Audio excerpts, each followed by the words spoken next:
ಆಮೇಲೆ ಏನಾದ್ರು ಕೇಳ್ರಿ, ಮತ್ತೇನು ಇಂಟ್ರೆಸ್ಟಿಂಗ್ ಇರಲ್ಲ ಸರ್. ಹೇಳಿದಾಗ ಅಲ್ಲೇ ಒಂದ್ ಸ್ವಲ್ಪ ಬೇಡ ಇವ್ರೆ ಹಂಗಂತ ಹೇಳಿದ್ರೆ ಎಲ್ಲ ಮಾನ್ಯ ಸದಸ್ಯರುಗಳು ತಾಳ್ಮೆಯಿಂದ ನಿಮ್ಮನ್ನ ಕೇಳಿಸ್ಕೊತಾ ಇದೀವಿ ಸರ್. ಅಶ್ವಥ್ ಅವ್ರೆ, ನಮ್ಮಲ್ಲಿ ಯಾವಾಗ ಮಾತಾಡಿದಾಗ ಆ ಕಡೆ ಕೇಳಿಸ್ಕೊತಾರೆ ಸರ್. ಎಷ್ಟು ಚೆನ್ನಾಗಿ ಕೇಳಿಸ್ಕೊತಾ ಇದೀವಿ. ಆಯ್ತು. ಏನು ಅಂದ್ರೆ ಗ್ಯಾರಂಟಿ ಬಗ್ಗೆ ನಾವ್ ಹೇಳ್ಬೇಕಾರೆ ಮೋದಿ ಗ್ಯಾರಂಟಿ ಅಂತ ಹೇಳ್ತಾ ಇದೀವಿ. ಈ ರೀತಿ ನೀವು ಸಿದ್ದರಾಮಯ್ಯ ಗ್ಯಾರಂಟಿ ಅಂತ ಏನಾರು ಹೇಳಿದ್ದೀರಾ?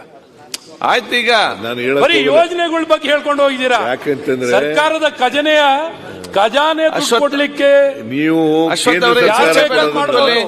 ಆಡಳಿತಗಾರ ವ್ಯಕ್ತಿ ಪೂಜೆ ಮಾಡ್ತೀರಿ. ಮುಖ್ಯಮಂತ್ರಿ ಮಾತಾಡಬೇಡಿ.